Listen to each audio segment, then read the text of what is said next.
Ao redor do poema, como em volta de um acidente, juntou-se muita gente para ver o que era.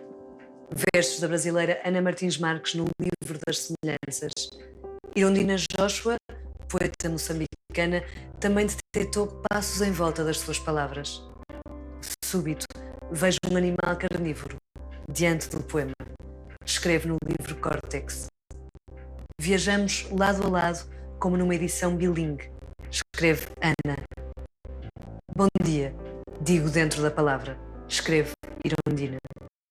Mas não viemos aqui procurar semelhanças entre os livros da poeta brasileira e da poeta moçambicana. Viemos antes reparar na relação de ambas com a língua portuguesa. O primeiro menino constrói a nave usando a língua. Escreve Irondina Joshua. Ana Martins Marques parece responder-lhe assim: este poema, em outra língua, seria outro poema. Um relógio atrasado que marca a hora certa de algum outro lugar. Uma criança que inventou uma língua só para falar com outra criança.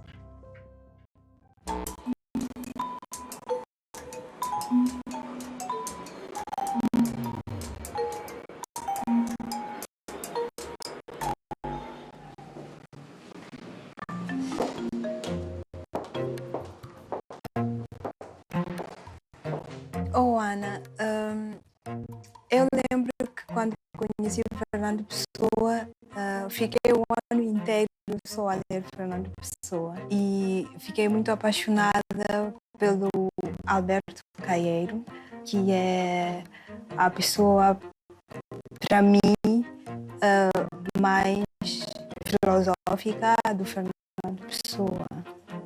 E fui conhecendo outras pessoas de Pessoa, então Pessoa foi muito importante, porque eu, antes de ter as aulas de filosofia na escola secundária, eu já gostava muito de ler livros de filosofia. Então, quando eu encontrei Fernando Pessoa, eu achei fantástico essa ligação do poema, da emoção, do pensamento filosófico dentro daquilo que talvez não se podia esperar no poema, porque o poema é mais aquela coisa de imediatamente pensarmos em sentimento, em emoção.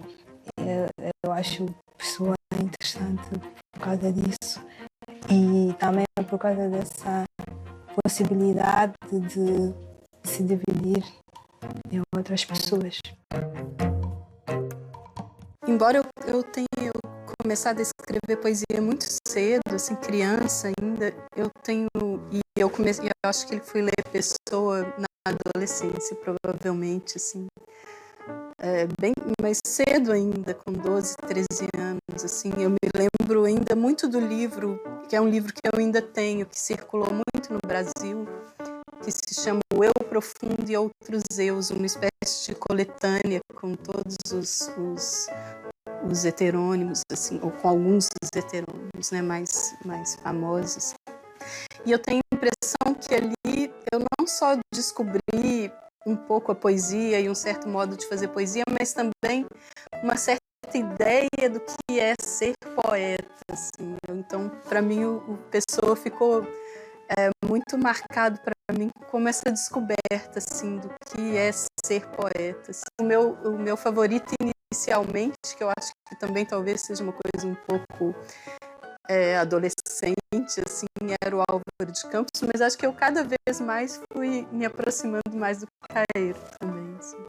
Mas eu achei bonito isso que você falou sobre a questão do pensamento, né? Que quando eu li sua poesia, é uma poesia muito reflexiva, né? E é uma poesia muito desse dispositivo do pensamento, assim. Então, consigo enxergar isso que você fala, assim, essa questão da reflexão. Tem um poema do meu primeiro livro que eu digo que o poema é também lugar para pensar, né? Entre outras coisas, assim, que ele pode ser, as muitas coisas que ele pode ser, acho que também lugar para pensar.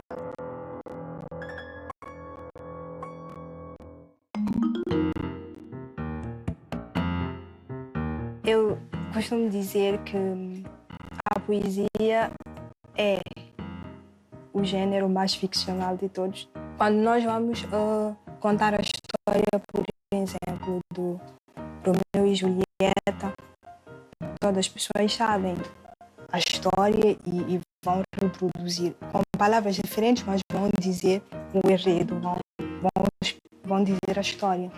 Mas o mesmo não sucede com a poesia. O mesmo poema, a pessoa não vai dizer sim, aquele poema é do gato e é assim, assim, assim. Mas a história do gato, todo mundo pode dizer. Então, essa coisa fraccionada, essa coisa de romper que o poema trabalha é muito ficcional.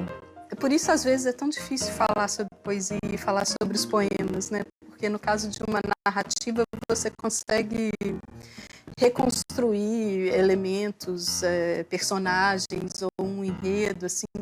E no caso do poema, eu costumo usar uma imagem, assim, que é aquele modo de guardar as meias, sabe? Que é uma bola de meia, assim, em que você não tem como tirar, em que o invólucro e o conteúdo são a mesma coisa, né? O poema, tudo, potencialmente, ali, tudo significa, né? Assim, o espaço entre as palavras, assim, o ritmo, o modo de cortar, o espaçamento, o modo de espaçar na página, né?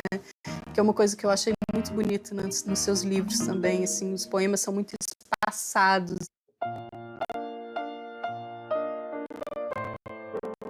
Uma coisa muito interessante que eu encontrei nos teus poemas, principalmente no livro das semelhanças, que é o conceito. E eu gosto muito da forma como tu trabalhas o pensamento, a forma como tu trabalhas o conceito, o que é que tu queres com o livro. E eu acho que o livro das semelhanças, quando vamos ler o primeiro poema, entramos nele no segundo, o terceiro, começamos a encontrar realmente uma semelhança.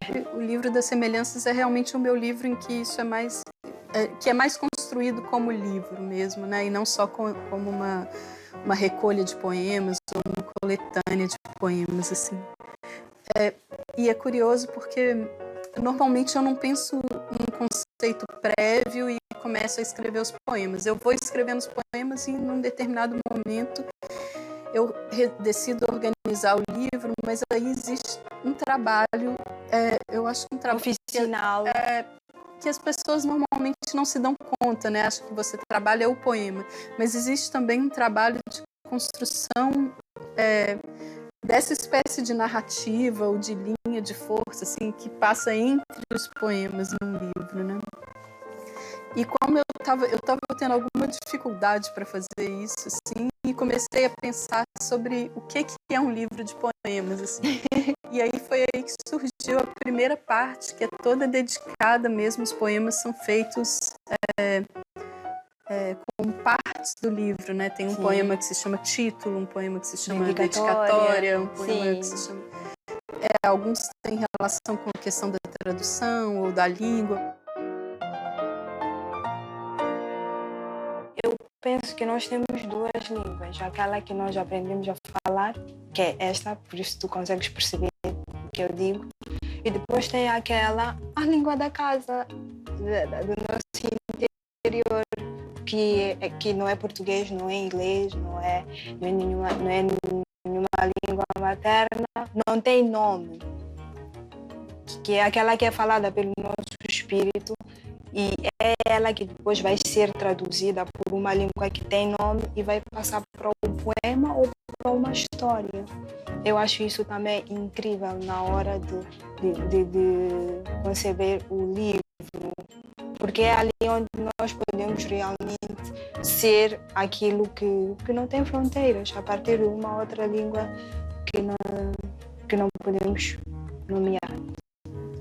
Eu gosto muito dessa ideia de que a poesia e os poemas são escritos sempre numa espécie de língua estrangeira, assim, ainda que pareça muito que as palavras sejam todas reconhecíveis e que você consiga pareça entender perfeitamente, assim, o funcionamento bonito do poema é como se ele fundasse uma língua própria, assim, que Sim. você precisa descobrir no momento da leitura.